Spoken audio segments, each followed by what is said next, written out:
나의 사랑하고 사모하는 형제들, 나의 기쁨이요 면류관인 사랑하는 자들아, 이와 같이 주 안에 서라. 사도 바울은 이 빌립보서를 마무리하면서 형제들을 부르며 이렇게 권면합니다. 주 안에 서라라는 것이죠.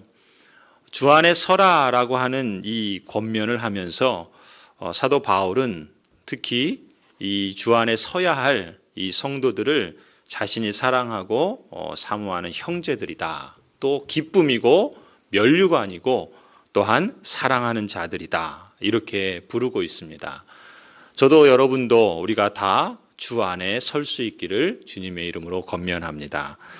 이 주 안에 서라라는 말을 할 때 사도 바울은 특별히 이 서라라는 말을 강조하고 있습니다. 이 서라라는 말은 만약 우리가 이 빌립보 성도들이 처음 이 편지를 받을 때 당시로 갔다면 이 말이 어떤 말인지 너무나도 잘 알았을 겁니다.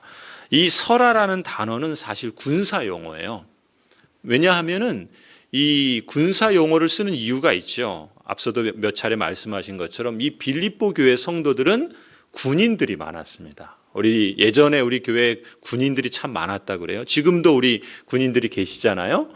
그 군인들이 쓰는 그 용어, 군사 용어를 쓰고 있습니다. 왜냐하면 이 빌립보시에는 많은 로마의 그 퇴역 장교들이 그 로마 황제가 특별히 그들을 예우해서 로마 시민처럼 대우해 주면서 그들이 살 수 있도록 특혜를 준 그러한 도시가 빌립보고 그리고 그러한 군인들이 많았던 곳입니다.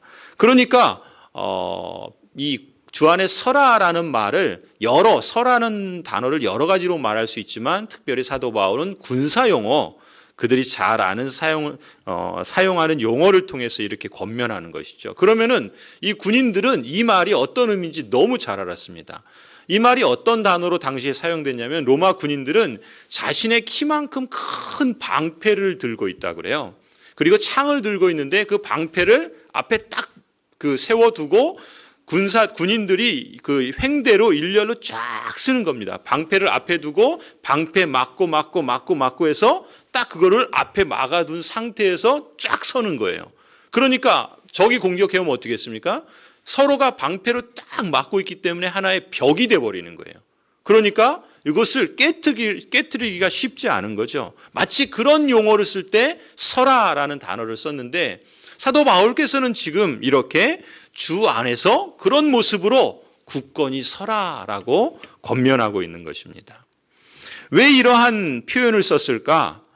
마지막 성도들에게 이 빌립보서를 마무리하면서 성도들의 형편과 상황을 너무나 잘 알았던 거죠. 앞서도 여러 차례 그러한 언급들이 있었던 것처럼 이 빌립보 교회 성도들은 안팎으로 여러 어려움이 있었어요. 무엇보다 가장 큰 어려움은 뭐겠습니까?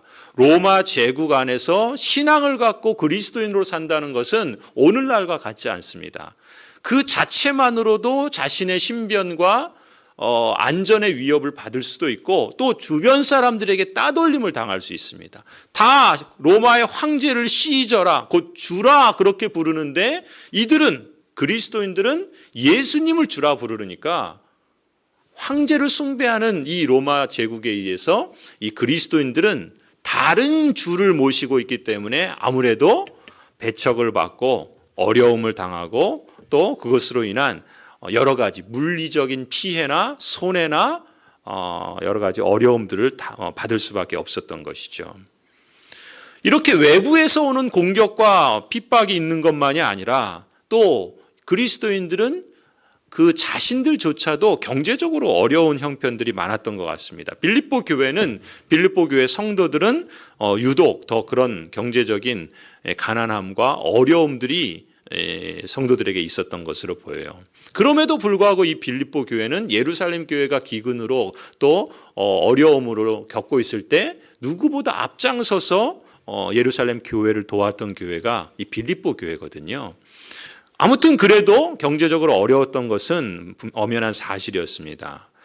더군다나 또 이 빌립보 교회에 사실 아픔이 있었는데 우리가 지난번에 본 것처럼 바로 2절에 나오는 유오디아와 순두계와 같은 이 빌립보 교회에 중추적인 그 역할을 했던 두 사람이 서로 갈등하고 서로 마음이 달랐던 것으로 인해서 교회 안에 어려움이 있었던 겁니다. 그렇게 여러 가지 외부적인, 내부적인, 경제적인 여러 아픔과 어려움들이 이 빌립보 성도들을 다각도에서 옥조에 있던 거죠. 힘든 상황이었던 거예요.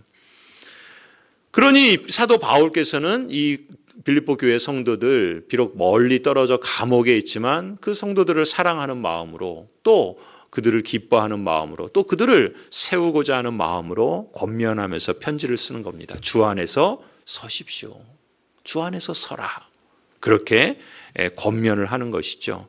영적 전투의 지금 현장에 있다는 겁니다. 빌립보 교회 성도들은 지금 세상과 싸워야 되고 가난과 싸워야 되고 또 내적인 그러한 분열과도 싸워야 하기 때문에 그 삶 자체가 영적인 전투와 같은 거예요. 그 전투를 이기기 위해서는 서야 된다는 것이죠. 주 안에 서야 된다는 거예요. 방패로 막고 공격해오는 것을 이렇게 막을 수 있도록, 그리고 그것을 기초로 해서 공격해 나갈 수 있도록 힘을 내라는 것입니다. 그런 점에서 사도 바울은 마지막 권면을 주 안에 서십시오라고 이렇게 마음을 다해서 권면하고 있는 것이죠. 사실 우리의 신앙도 마찬가지입니다. 오늘날 우리가 신앙생활을 하면서 이 땅을 살아간다는 것은 우리가 바라는 것처럼 오늘도 그렇잖아요. 우리의 신앙생활은요, 미세먼지 하나 없는 정말 깨끗한 상태에서 신앙생활을 게 아닙니다. 우리의 삶 자체는 정말 오염된 현실 속에서 살아갑니다. 그 세상, 우리가 살아가는 세상 자체가 오염되어 있기 때문에 거기서 우리는 신앙생활을 해야 되는 것이 그냥 아무런 문제나 아픔이나 어려움이나 고난이 없이 깨끗한 상태에서, 순수한 상태에서 그냥 편하게 신앙생활을 하는 게 아니라 이 더럽고 추악하고 오염되어 있는 이 세상에서 거기서 버텨야 되는 거예요. 거기서 그걸 싸워서 이겨야 되는 겁니다. 거기서 유지를 해야 되는 거예요. 거기서 놓치지 않도록, 무너지지 않도록, 서서 패하지 않도록 굳건히 서야 되는 겁니다. 그것이 우리가 매일매일 맞닥뜨리는 신앙의 영적 전쟁이죠.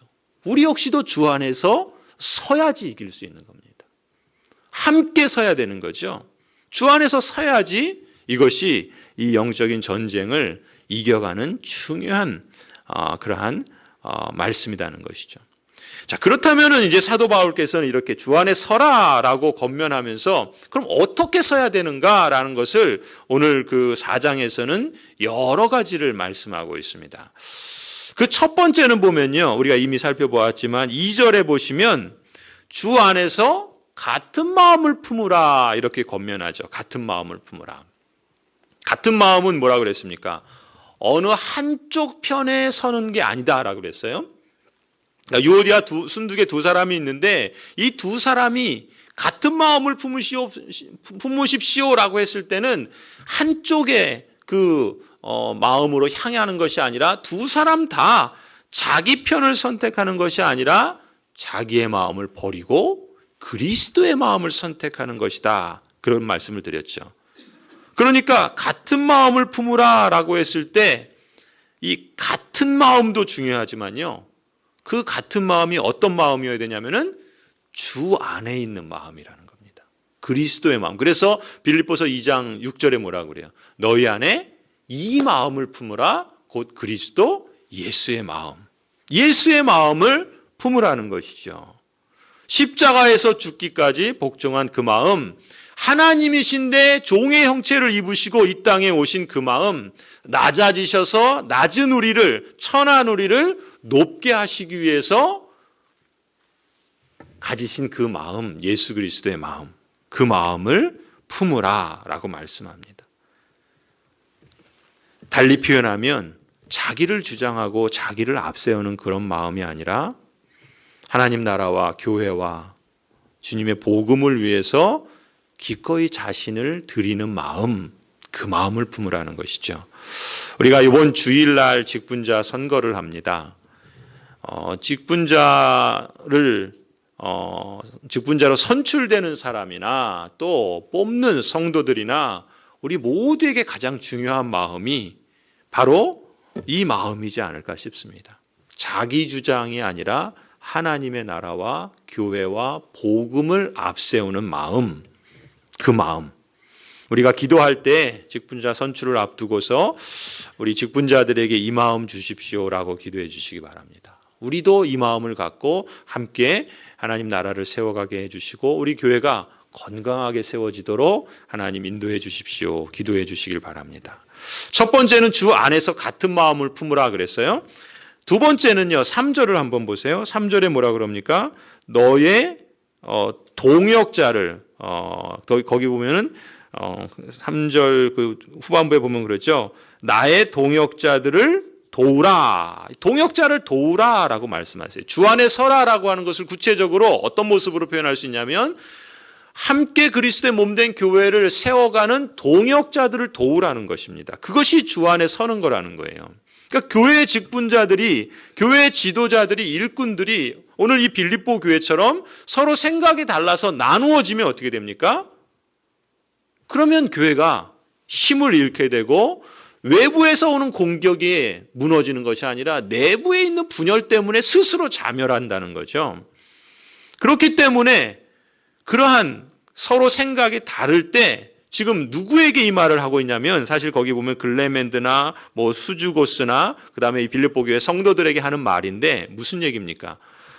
교회 지도자들이나 일꾼들이 서로 생각이 달라서 나누어질 때 같은 교인인 여러분들이 직접 당사자가 아닌 사람들에게 권면하는 겁니다.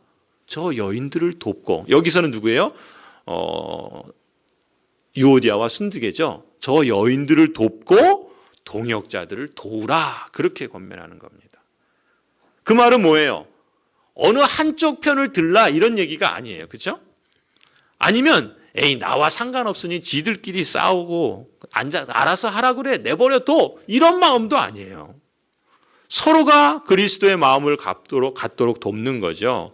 그리고 함께 복음을 위해서 힘쓰는 그러한 진짜 동역자를 도우라는 거죠. 성도 여러분, 오늘 본문에 보면 뭐라 그럽니까? 3절에요. 동역자들을 도우라 하면서 그 다음 이유를 뭐라고 말해요? 그 이름들이 어디에 있다고요? 생명책에 있기 때문에 그래요. 우리가 한 성도로 그리스도의 몸으로 있는데 생각이 다를 수 있어요. 그런데 생각이 다르다고 해서 넌 틀렸어.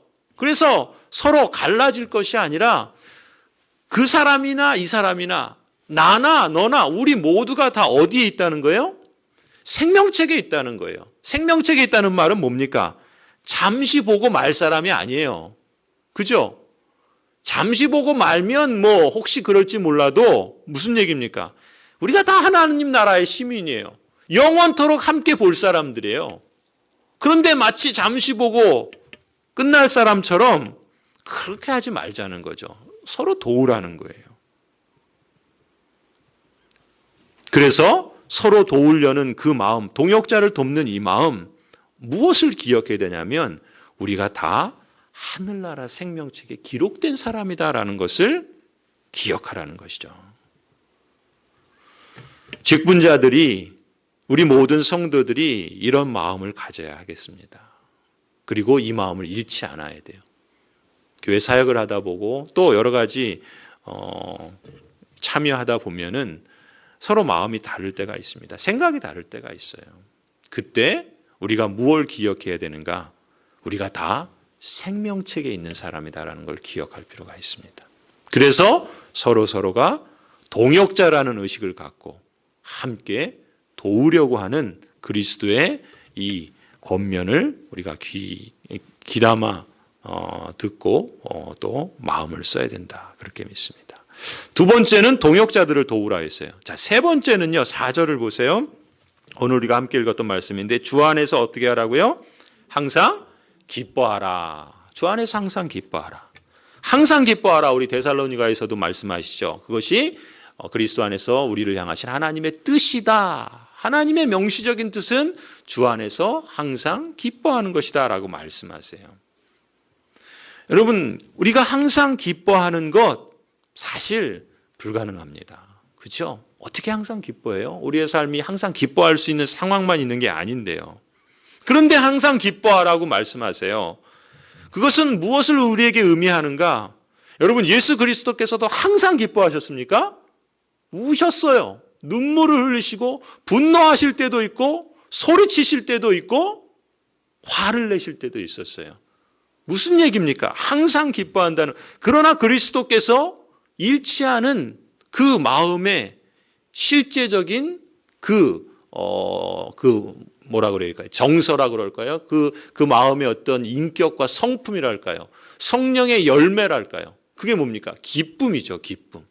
이 기쁨은 무엇입니까? 외적인 환경이 좋아서 막 그냥 가만히 있어도 막 웃음이 나는. 우리 실버 대학에서 웃음 치료하니까 막 하하하하 웃는 이런 것만 말하는 게 아니에요. 우리의 상황과 삶에서 기뻐할 수 없음에도 불구하고 항상 기뻐하라는 건 뭡니까? 하나님께서 섭리하셔서 하나님이 주관자다라는 거죠. 하나님이 늘 지키시고 축복하심으로 우리를 붙들고 계시고 우리를 섭리하고 계신다라는 그 진리에 근거해서 우리가 의지적으로 선택하는 것이 항상 기뻐하는 겁니다. 제가 예전에 읽은 책 중에 제목이 참 기억에 남는 책이 있어요. 사랑은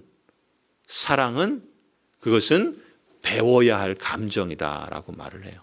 그러니까 사랑은 그냥 우리가 나면서부터 그냥 사랑하는 게 아니라는 거예요. 배워야 된다는 겁니다. 지금 이 기쁨도 마찬가지예요. 우리는 기뻐할 수 있는 상황에서는 기뻐할 수 있지만요. 항상 기뻐하는 건 어떻게 하면 가능하냐면 의지적인 선택입니다. 기뻐할 수 없는 상황에서도 기뻐할 수 있는 것은 무엇 때문입니까? 우리의 마음 가운데 근본적인, 근원적인 그 흔들리지 않는 근거가 있기 때문에 그런 것인데 그것이 무엇이냐면 하나님이 섭리하신다는 거예요. 하나님이 섭리하셔서 지금 내가 이 기뻐할 수 없는, 아니 분노하고 또 절망하고 울 수밖에 없는 그 상황에서도 하나님이 그럼에도 불구하고 지키신다. 하나님이 그럼에도 불구하고 섭리하신다. 하나님께서 이것을 통해서 복된 길로 선한 길로 인도해 주실 거다라고 하는 그 하나님의 섭리와 하나님의 그 일하심을 믿고 신뢰하는 것에서 비롯되는 의지적인 선택이요. 기뻐하기로 선택하는 겁니다. 그게 항상 기뻐하는 거예요. 항상 기뻐하는 것이 그래서 하나님의 뜻입니다. 성도 여러분, 하나님이 모르시겠습니까? 우리가 무조건 기뻐할 수 있는 상황이 아니라는 걸. 우리가 때로는 너무 버겁고 힘든 삶을 산다는 걸 하나님이 모르시겠습니까? 분명히 아심에도 불구하고 이렇게까지 하시는 이유가 뭐겠어요? 하나님께서 뜻으로 세우신 것이라면 때로는 내가 다 이해할 수 없지만 그 일과 상황과 사람을 통해서 하나님의 선하신 의도를 내 안에서 이루어 가실 것이다. 그걸 믿는 거죠. 그걸 신뢰하는 겁니다. 그 진리를 믿고 그 여호와를 신뢰하는 거죠. 시편 기자가 고백하는 것처럼 뭐라 그럽니까? 기쁨으로 여호와를 섬기며 노래하면서 그 앞에 나아갈지어다.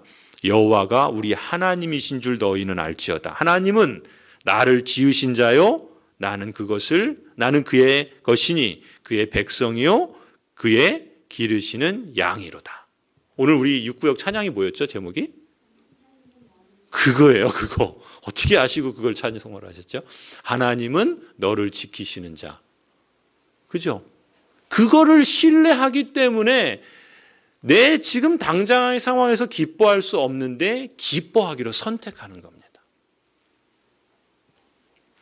그래서 세 번째, 주 안에 서라라고 할 때 어떻게 서야 되는가? 주 안에서 항상 기뻐하는, 곧 하나님의 섭리를 신뢰함으로써 의지적으로 기뻐하는 그러한 삶으로 서라는 것이죠. 자, 네 번째는요, 5절을 한번 보세요. 5절에 보시면은 너희 관용을 모든 사람에게 알게 하라.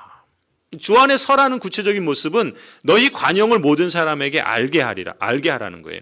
관용이라는 말이 좀 이렇게 익숙하면서도 또 막상 생각하면 딱히 뭐라고 정의하기가 좀 쉽진 않아요. 관용한다는 것은 그래서 이렇게 좀 쉽게 표현하면은 기다린다라고 말할 수 있을 것 같아요. 관용하라. 모든 사람에게 너희 관용을 알게 하라는 것은 기다리라는 거예요. 기다리라. 모든 사람에게 대하여 기다리라. 기다릴 줄 알아야 된다는 거예요. 역시 이것도요, 하나님의 섭리에 대한 신뢰에서 비롯되는 겁니다. 그러니까 하나님의 자녀된 우리가요, 우리가 신분으로 뭐예요? 하나님의 자녀죠. 하나님 나라에 속한 사람이에요. 하나님 나라의 그 시민권을 가진 사람이에요. 우리 신분으로는. 그러나 실제로 우리가 사는 삶을 가만히 보면 어때요? 그런 신분에 걸맞지 못한 모습이 있을 때가 있잖아요. 하나님의 자녀된 우리가 신분은 그런데 실제 모습은 그렇지 못한 모습이 있는 거예요. 그러니까 우리의 신분은 여기에 이렇게 높은 자리에 있는데 정작 우리의 실제 모습은 때로는 추악하고 부끄럽고 수치스럽고 참 연약한 모습이 있단 말이죠. 그러면 실제 차이가 있잖아요. 우리 신분은 수준은 여기에 있는데 우리의 신분은 여기 있는데 우리 수준은 여기 있어요. 이만큼의 차이가 있는 거예요. 어떤 사람은 요만큼일 수도 있고 어떤 사람은 훨씬 더 클 수도 있어요. 그랬을 때 관용한다는 건 뭡니까? 관용한다는 것은 지금 우리의 신분이 여기인데 우리의 수준이 여기 있을 때 여기서 여기까지 가기 위해서는 뭐가 필요해요? 시간과 과정이 필요하다는 거예요. 시간과 과정이 필요하기 때문에 하나님이 기뻐하시는 자리로까지 가기 위해서는 시간과 과정이 필요하기 때문에 뭐 하라고요? 기다리라는 거예요. 기다리라. 어떤 일을 처리할 때요, 다른 사람과 함께 지내다 보면 답답할 때가 있어요. 그렇죠?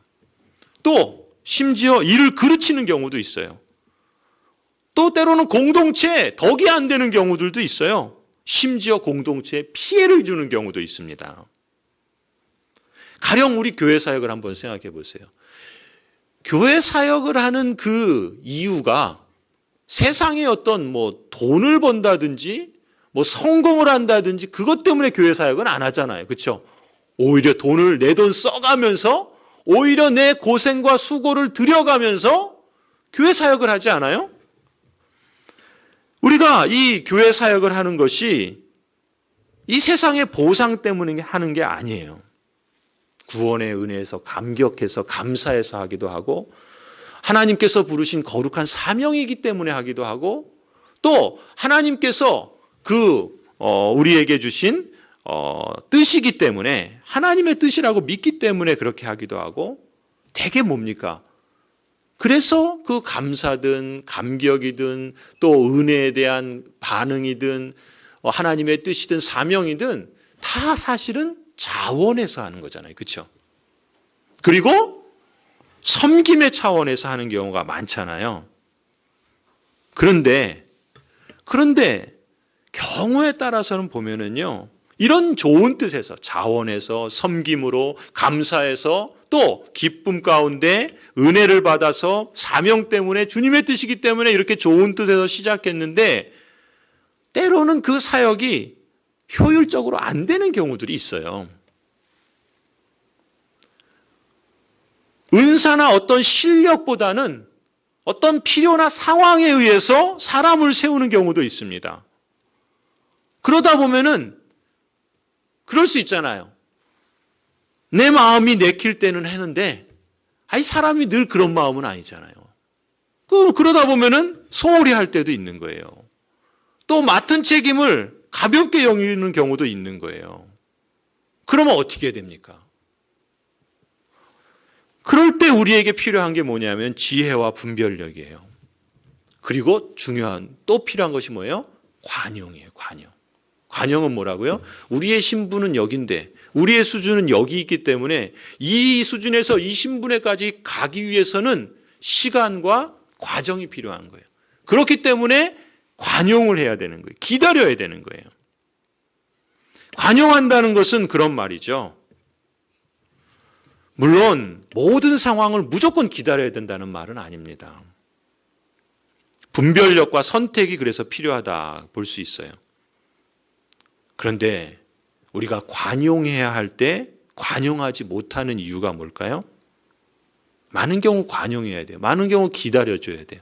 그러지 못하는 이유는 하나님의 일하심을 우리가 기다리지 못할 때 있어요. 하나님이 일하시기 전에 그냥 우리가 먼저 앞서는 거죠. 또 하나님의 그 일하심을 망각할 때도 있어요. 또 때로는 하나님의 그 일하심을 신뢰하지 못해서도 그럴 수 있어요. 그러니까 기다리지 못해요. 시간을 두고 일하시는 하나님을 신뢰하기 때문에 이 수준에 우리가 도달하기 위해서, 아니면 우리가 서로에 대해서 그렇게 도달할 수 있도록 관용해야 된다는 거죠. 기다려줘야 된다는 거예요. 목회자가 성도들에 대해서도 그렇고, 성도들이 목회자에 대해서도 그렇고, 성도들과 성도들 사이에도 그렇고, 목회자와 목회자 사이에서도 그런 거예요. 관용이 참 필요하고 중요하다는 겁니다. 가급적이면은 오늘 본문에 뭐라 그럽니까? 모든 사람에게 너희 관용을 알게 하라 그래요. 그냥 관용을 기다리는 것도 중요하지만 여기서 뭐라 그래요? 관용하고 있다는 것을 알리라는 거예요. 알게 하라는 거예요. 내가 속이 없어서 참거나 아무것도 몰라서 대응을 안 하는 게 아니라, 왜 관용한다고요? 왜 기다린다고요? 하나님이 일하시고 계신다. 하나님께서 나뿐만 아니라 그 사람 속에서도 하나님이 역사하고 계신다. 그래서 신분은 여기인데 수준은 여기지만 여기에 도달하기까지는 하나님이 일하시고 역사하심을 믿기 때문에 기다리고 관용한다는 거예요. 때로는 내가 그 대상이 될 수 있어요. 다른 사람이 나를 기다려주고 관용해야 될 필요도 있고, 내가 다른 사람을 기다리고 관용해 줄 필요도 있다는 거예요.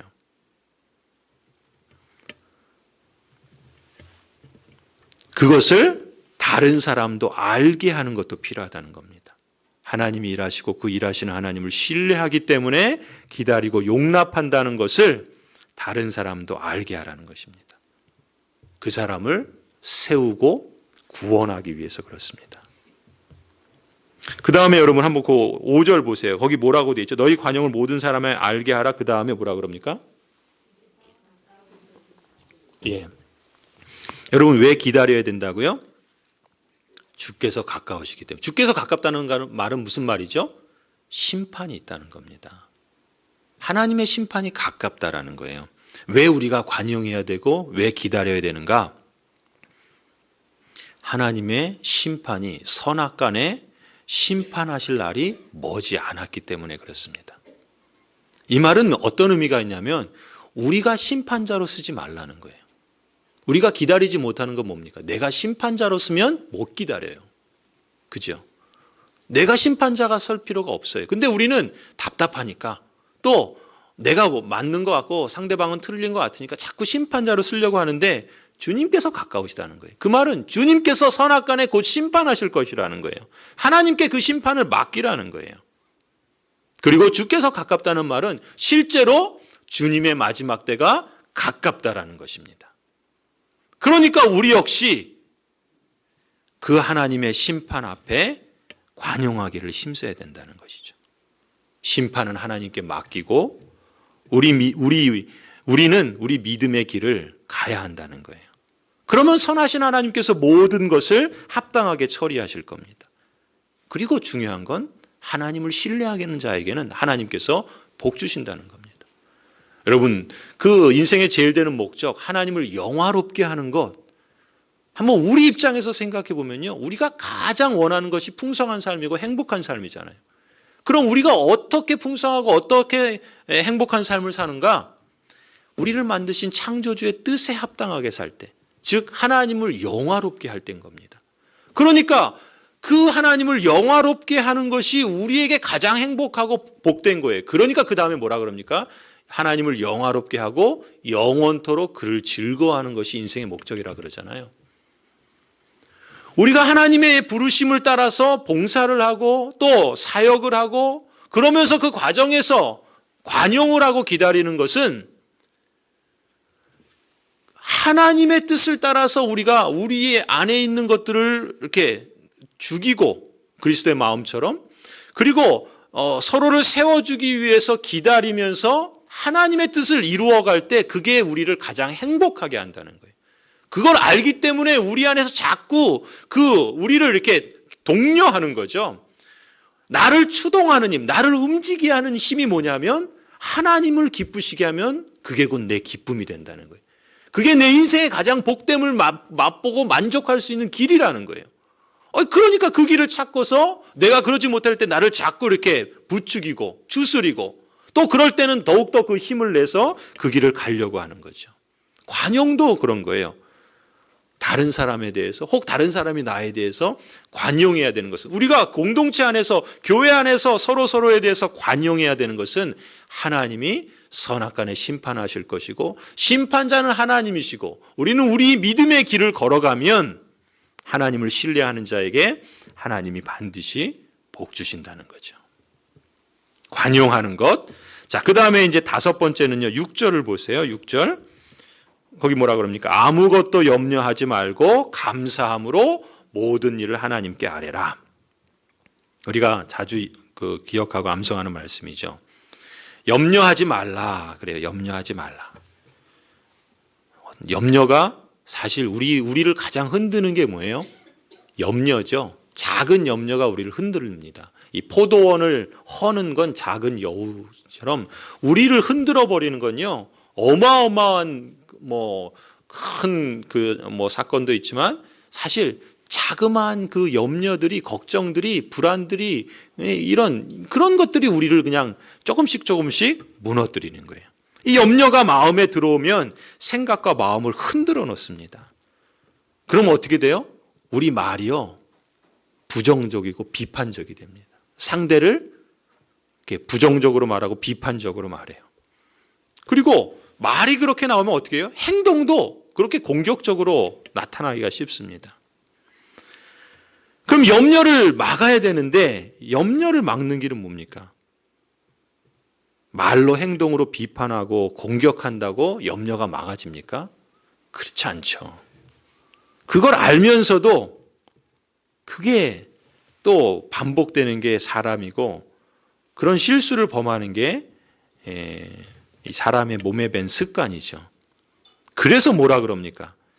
염려가 될 때, 염려가 우리의 생각과 마음을 흔들어 놓을 때 뭐 하라는 거예요? 기도하라는 거예요. 우리가 여러 가지 이유 때문에 기도하지만 기도의 유익이 그런 거예요. 염려가 우리의 생각에 들어올 때 기도하면 그 염려를 이길 수 있다는 거예요. 그게 실제 유익 아닙니까? 그잖아요. 염려를 통해서 우리 생각을 바꾸는 거예요. 내가 염려하지 말아야지. 이런다고 염려가 안 되는 게 아니고 그 염려에서 우리 마음의 생각을 사로잡히지 않고 그 염려의 문제를 오직 모든 일에 기도와 간구로 하나님께 아뢰라. 감사함으로 하나님께 아뢰라. 그러잖아요.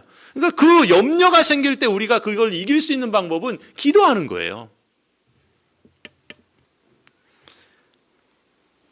그래서 그 생각이 기도로 바뀔 때 우리의 마음도 실제적으로 평안을 얻을 수 있고 더 좋은 건 뭡니까? 그 기도를 들으시는 분이 하나님이시다라는 거죠. 역사하시고 섭리하시는 그 창조주 하나님이 나의 아버지다라는 거예요. 그래서 오늘 염려하지 말고 감사함으로 모든 일을 하나님께 아뢰라. 그 다음에 6번째, 마지막 6번째 보시면요. 거기 전에 한번 거기 6절에 보시면 뭐라 그래요? 6절에 감사함으로 하나님께 아뢰라. 7절에 뭐라 그럽니까? 그러면 모든 지각에 뛰어난 하나님의 평강이 그리스도 예수 안에서 그렇죠. 염려는 뭐예요? 우리 마음과 생각을 지배하는 거예요. 우리 마음과 생각을 지배하는 그 염려로부터 그 염려를 이기는 길은 기도하는 거라고 그랬죠. 기도할 때 어떤 일이 나타나는가? 우리의 마음과 생각을 하나님께서 지켜주신다는 거예요. 그러니까 이게 이제 이 기도의 실제적인 유익이기도 하죠. 그러니까 기도를 통해서 우리가 그 기도의 응답을 받는 것도 있고, 그 기도 자체가 우리의 마음을 안정시키고 진정제 역할을 하고, 무엇보다 그 생각의 전환을 이렇게 기도를 통해서 가져갈 수 있다는 거예요. 그리스도 예수 안에서 우리 마음과 생각을 지키신다는 거예요. 이게 이제 염려하지 말고 기도하라라는 그러한, 그러니까 주 안에서 설 때 우리가 어떻게 서야 되는가? 염려가 있죠. 그때 기도로 하나님께 아뢰는 것. 자, 마지막 이제 6번째로 보시면은 8절에 뭐라 합니까? 끝으로 형제들아. 그 다음에 쭉 가시면은 맨 끝에 뭐라 그래요? 이것들을 생각하라. 끝으로 형제들아, 이것들을 생각하라. 그럼 이것이 뭘까요? 이것들을 생각하라 그러는데 뭘 생각하라는 거죠? 거기 8절에 보시면 거기 보면은 길게 나와 있어요.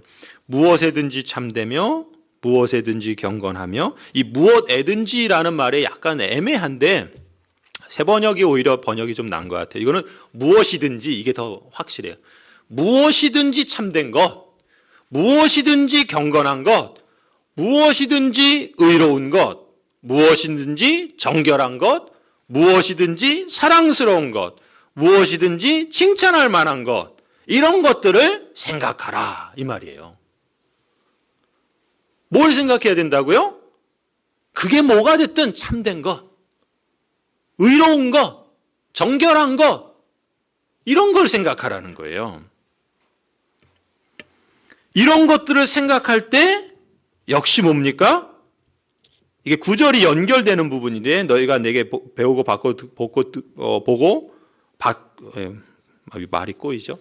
배우고 받고 듣고 본바를 행하라. 그리하면 어떻게 된다고요? 평강의 하나님이 너희와 함께 하시리라. 이것들을 생각하라. 평강의 하나님이 너희와 함께 하시리라. 평강은 뭡니까? 평강이 우리가 풍성한 삶의 핵심이 평강인데, 언제? 참된 것을 생각하고, 또 경건한 것을 생각하고, 의로운 것을 생각하고, 정결한 것, 칭찬할 만한 것, 사랑스러운 것, 이런 것들을 생각할 때 평강의 하나님이 함께 하신다라고 말씀하세요. 여러분, 얼핏 보면요, 이 8절 말씀은 지금 빌립보 성도들에겐 좀 어울리지 않는, 현실성이 없는 그냥 교과서적인 그런 위로처럼 들리기도 해요. 왜냐하면 지금 이 성도들은 어떤 상황에 있다고 그랬어요? 외부로부터 지금 공격을 받고 있어요. 예수님 믿는 것 때문에. 경제적으로 지금 어려워요. 안에서는 또 서로 간에 갈등이 있어요. 그런데 지금 뭐라 그래요? 참된 것 생각해라. 경건한 것 생각해라. 의로운 것 생각해라. 정결한 것 생각해라. 사랑스러운 것, 칭찬할 만한 것, 이런 거 생각해라. 너무 빤한 교과서적인 그러한 권면이 아닌가, 그런 충고 아닌가. 오히려 그렇기 때문에 사도 바울이 이 권면을 하는 거예요. 오히려 현실이 그렇기 때문에, 현실이 지금 그런 것을 보여주지 않고 그러기 어렵기 때문에 오히려 이 말씀과 이 권면을 더 깊이 새겨야 한다는 겁니다. 여러분, 사람이요, 크게 보면 그 마음속에 어떤 걸 가장 많이 생각하면서 사는가가 그 사람을 형성하는 데 큰 영향을 미칩니다. 그러니까 한번 생각해 보세요. 나는 오늘 뭘 가장 많이 생각하면서 지냈는가? 바쁘게 살다 보니까 그냥 생각 없이 살기도 하지만, 생각 없이 살면서도 돌아보면요, 뭔가를 생각하면서 살아요. 다 생각 없이 살지는 않습니다. 생각한 걸 인식하지 못하고 사는 거지, 뭔가를 늘 생각하면서 살아요. 그게 뭐든. 근데 뭐라 그래요? 뭘 생각하라고요? 지금 여기 말씀하잖아요. 참된 것, 경건한 것, 의로운 것, 정결한 것, 사랑스러운 것, 칭찬할 만한 것, 이런 거 생각하라는 거예요. 사람이 그 마음속에 무슨 생각을 주로 하며 사느냐에 따라서 그게 직업과도 연결될 수 있고요. 그러니까 어렸을 때, 청소년기, 청년기, 그 인생의 어떤 결정들을 할 때 그 아이가 무슨 생각을 가장 많이 하면서 사느냐가 그 아이의 앞으로의 진로와 연결이 된다는 거예요. 영향을 미친다는 겁니다. 또 그 생각이 뭐와도 연결되냐면 그 사람의 인격이나 됨됨이하고도 연결이 됩니다. 무슨 생각을 가장 많이 하면서 사느냐, 이게. 이 빌립보 교회 성도들의 상황을 생각하면요, 사실 이 성도들은 얼마든지 자신들이 받는 그 핍박 때문에 원망할 수 있었어요. 그 원망이 부글부글 막 끓어오를 수 있었습니다. 이 유오디아와 순두개가 서로 교회를 잘 섬길 땐 좋았지만 네 편 내 편 하면서 서로 싸울 때는 교회 분위기가 서로에 대한 불평과 원망으로 지배받기 쉬웠습니다. 그런 내적인 분노나 불평과 원망이 그냥 마음껏 작용하도록 내버려두면 어떻게 됩니까? 그 인생은 파멸로 가는 거예요. 그 생각에 사로잡혀 있으면 결국 분노, 불평, 원망 이런 것이 마음에 작동하면 어떻게 돼요? 결국 증오, 원망 그걸 가득해서 내적인 평강을 잃지 않겠습니까? 저급한 인간이 되는 겁니다. 자신이 그럴 뿐만 아니라 교회 공동체 내에도 평강을 도모할 수가 없죠. 그럼 누가 이런 삶을 원하겠어요? 사도 바울이 그 빌립보 성도들이 이런 삶을 사는 걸 원치 않았죠. 사실 우리가 사는 사회도요, 이 세상도 사실 지금도 그렇습니다. 세상을 자꾸 알아가면 알아갈수록 이 악한 사람들이 이 남을 속이고 밟고 사는 걸 보면요, 어떤 마음이 여러분 드십니까? 이게 사회를 좀 더 이렇게 자꾸 알아가면 알아갈수록 난 저러지 말아야지 이런 마음이 들지만요, 그게 내 문제로 막 내 앞에 맞닥뜨리게 되면요, 내가 당장 그걸 인해서 피해를 입거나 어떤 손해를 당하거나 불이익을 겪게 될 경우에는 어떤 마음이 생깁니까? 나도 그래야 되겠구나. 내가 이렇게 살다간 바보 취급당하겠구나. 이런 생각이 들지 않습니까? 밟히지 않고 살아남으려면 나도 그래야 되겠구나. 이런 마음이 듭니다. 우리 사회의 문화나 주변 사람들의 사고방식이 그냥 남을 속이고 거짓말을 그냥 밥먹듯 하고 성적인 타락이 그냥 일상화되고 외도하고 난잡한 일들을 그냥 서슴없이 자행하고 칭찬하는 것보다 그냥 남을 험담하고 깎아내리고 밟고 지속적이고 책임 있는 사랑을 하기보다는 그냥 일시적인 거, 그냥 자기 만족적인 거, 자기 쾌락적인 거 이런 걸 사랑이라고 말하면서 그걸 오용하고 그걸 남용하는 그런 사회에서 계속 살다 보면요, 어떻게 됩니까? 여러분, 제가 요즘 이 쓰레기를 제가 치우잖아요. 음식 쓰레기. 이 봉투에다가 이제 담아두잖아요. 뭐 음식 먹고 하면 이렇게 봉투에 담아둬서 이제 이 날 잡아서 버리는데, 이 귤 껍질을 이 봉투에 담아뒀더니요, 이게 하루아침에 거기 곰팡이가 피더라고요. 이 곰팡이 핀 게 그냥 또 가만히 뒀더니 이게 그 쓰레기 봉투 안에 있는 그런 곰팡이 필 만한 것들이 그냥 샥 퍼지더라고요. 제가 그걸 보면서 제가 이 설교를 준비해서 그게 이제 보인 거예요. 이런 거구나. 그러니까 사람이 어떤 문화와 어떤 상황에서 무엇을 생각하며 무엇에 사로잡혀서 사느냐에 따라서요, 사람이 그렇게 돼버린다니까요. 그냥 곰팡이가 부패한 것이 마음에 가득한 그 사회에서 그런 환경에서 살다 보면 그 인생이 결국 온통 썩은 곰팡이로 부패해버리는 거예요. 파멸로 가는 겁니다.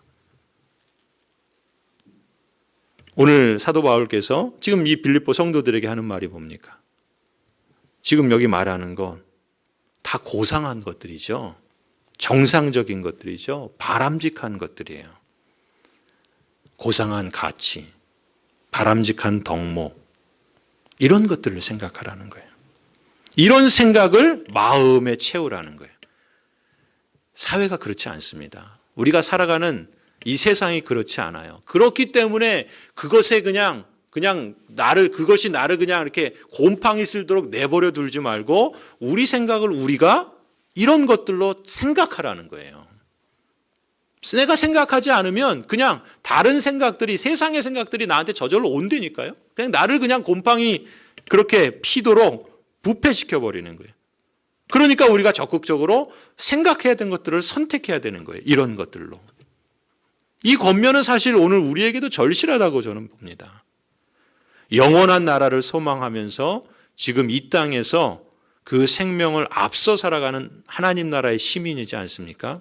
그렇기 때문에 우리는 이 부패하고 이 곰팡이가 피는 이 세상 속에서 무엇이든지 참된 것, 경건한 것, 의로운 것, 정결한 것, 사랑스러운 것, 칭찬할 만한 것, 이런 것들을 생각해야 한다는 것이죠. 때로는 그렇게 생각할 때 바보 취급당할 수 있습니다. 그러면 손해볼지도 몰라요. 그러나 우리가 잃는 게 있고 손해보는 것이 있다 할지라도 적어도 지금 그 다음 뭐라 그럽니까? 그리하면 평강의 하나님이 우리와 함께 계시리라. 여러분 어떤 걸 선택하시겠습니까? 평강의 하나님이 우리를 떠나시는 걸 선택하겠습니까? 그래서 세상의 부패한 것들을 받아들이겠습니까? 세상의 부패한 것들이, 세상의 지금 이 고상한 것들, 이 거룩한 가치들, 이런 것들을 선택하기 때문에 세상이 주는 손해와 또 잃어버리는 것 때문에 평강의 하나님이 떠나시는 걸 원하시겠습니까? 평강의 하나님이 우리를 떠나는 걸 원할 사람은 없겠죠. 그러나 실제적으로 우리의 삶에서 평강의 하나님이 우리와 함께 하시도록 하는 것은 무엇인가? 이런 것들을 생각하라는 것이죠. 이것이 우리 마음에 이렇게 가득하도록, 우리 안에서 쓴뿌리가 우리를 부패시키지 못하도록 지키라는 것이죠. 나의 사랑하고 사모하는 형제들, 나의 기쁨이요 멸류가 아닌 사랑하는 자들아, 이와 같이 주 안에 서라. 주 안에서 같은 마음을 품으라. 동역자들을 도우라. 주 안에서 항상 기뻐하라. 너희 관용을 모든 사람에게 알게 하라. 염려하지 말고 감사함으로 모든 일을 하나님께 아뢰라. 무엇이든지 참된 것, 경건한 것, 의로운 것, 정결한 것, 사랑스러운 것, 칭찬할 만한 것, 이것들을 생각하라. 그래서 저와 여러분에게, 우리 교회 모든 성도들에게 평강의 하나님이 우리와 늘 함께 계시기를 주님의 이름으로 간절히 축원합니다. 기도하시겠습니다.